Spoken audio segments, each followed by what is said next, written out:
It's scary, mind-blowing, confusing, and it's like, here I am fighting for my life.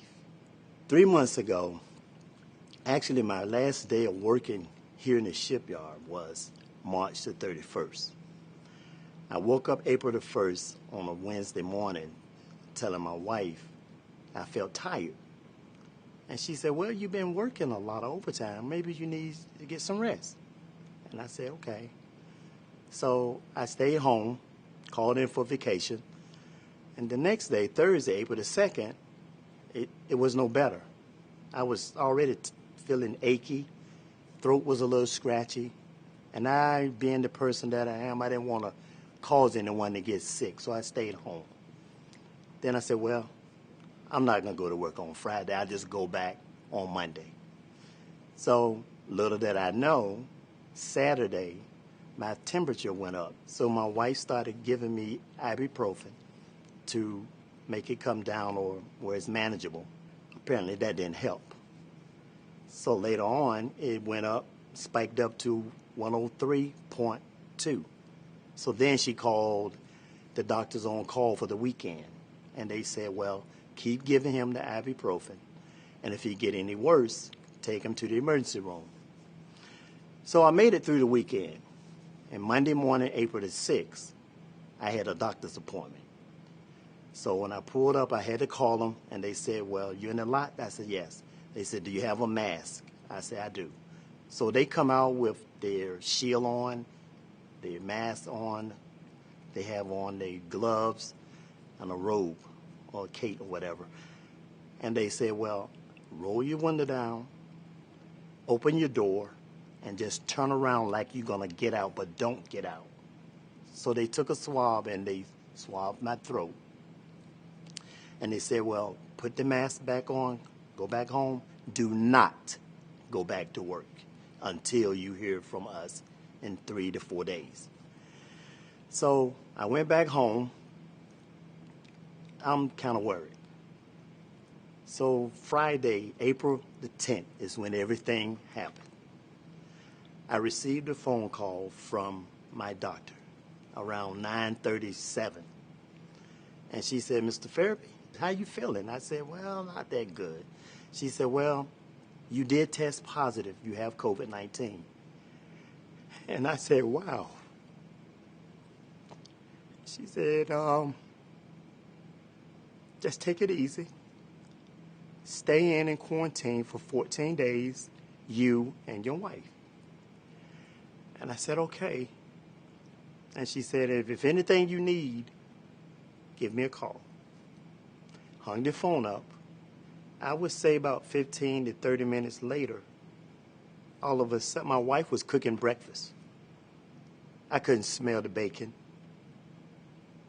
Then I was coughing a little, so I figured I'd take a cough drop. I couldn't even taste that. And I'm like, wow, something ain't right. So she was sitting in the other room doing bills. So I walked over and I said, well, Kathy, I said, would you call the shipyard, my boss, and let him know what's going on with me? And she said, Wilson, you can do that. And I'm like, all of a sudden,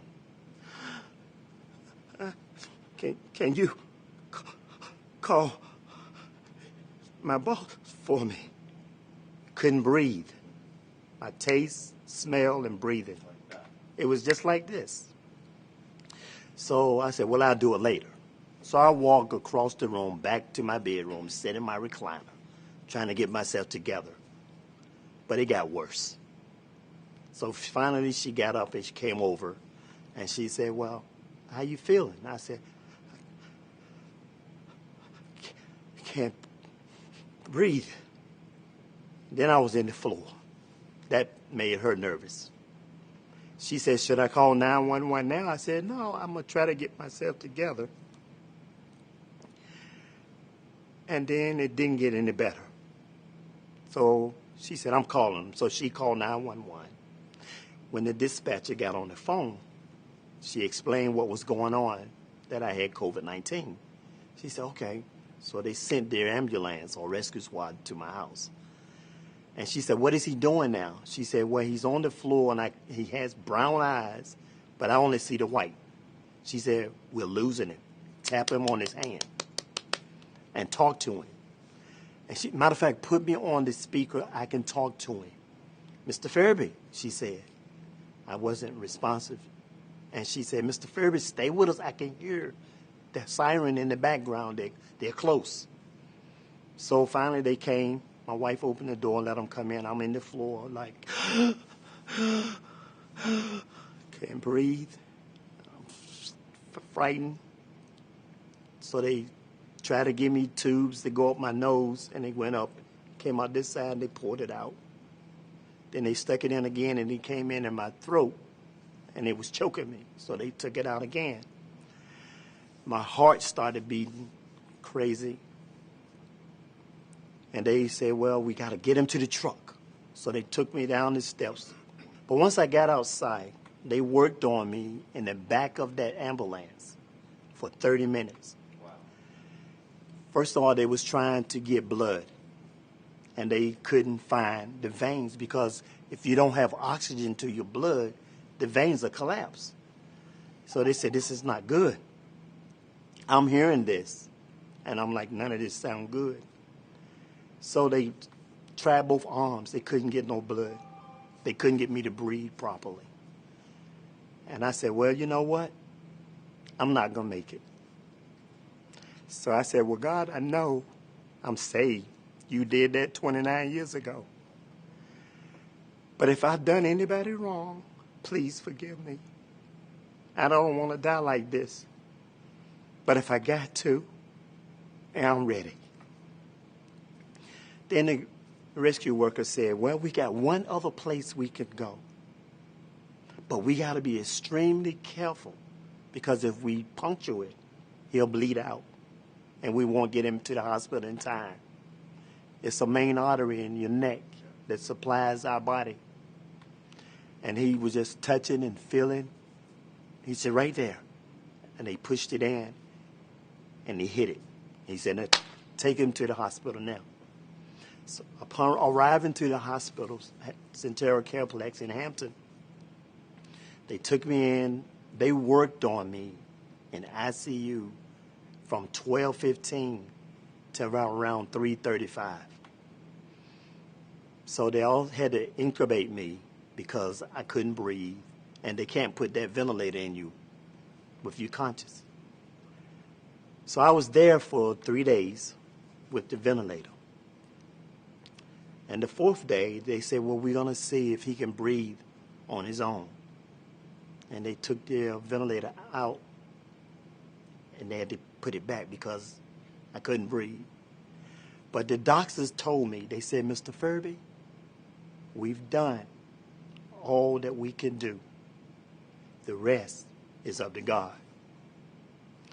So within my inner being, I prayed because I couldn't talk. I said, Lord, help me. And then I heard a voice say, breathe now. And I felt my lungs expanding. And they said, wow, did you see that? That's a miracle. And they took the ventilator off of me. They said, we're going to try him for 30 minutes and see if it gets better. But another thing I wanted to share with you is they have an oxygen tester. And when you go to your doctor, they put it on your finger to see what your oxygen level is. And it's supposed to be between 90 and 99. Mine had got down to 70. So it started going back up. And they said, that's good. So as I was lying in my bed alone, you couldn't have no visitors. It's like you by yourself. My wife was hysterical. She couldn't call, couldn't talk, nothing other than what they told her. So I kept hearing people screaming. I guess they were passing away or whatever, dying. And it got to me. So finally they released me. They said, you can go home, because I was doing good. My vital signs were great. So when I went home, I had to stay upstairs in my house for 21 days. And can you imagine being married 35 years? I hadn't seen her 21 days in the same house.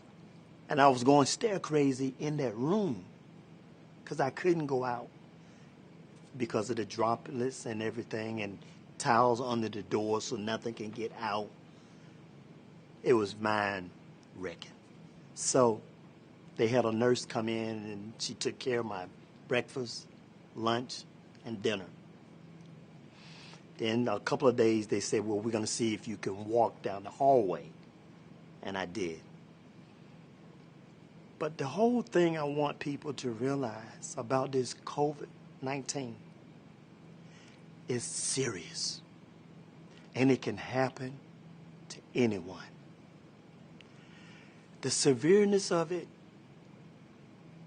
is devastating. But what you really need to do is what they ask. Wash your hands and wear your mask. Because you can help yourself as well as another person. But I want you to picture this. A little kid, 2, 3, 4 to 5 to 6 years old. And you come home because you didn't want to wear your mask. And they get COVID-19. Can you imagine a child that's 2 or 3 years old can't breathe? And let's say they don't make it. For the rest of your life, you're going to beat yourself up. Because all I had to do was wear my mask. And I didn't do it. You need to take it serious. From me, I can use myself an example. I've never been sick in my 60-year-old life. I've never had the flu. I've never had chicken pox. But all of a sudden, I'm just as healthy as you can go. And they attack my body. So you have to look at the realness of it. Yes, you hear about it on the news and you see it. But it's real. Especially when it happened to someone that you know. When you hear about other places, other cities, that's one thing. But it's someone that's going to look at this video and they're going to recognize me. I worked with that guy. And you will know that it can happen to anyone, no matter your age, how young, how old. But you just got to take precautionary measures and be safe.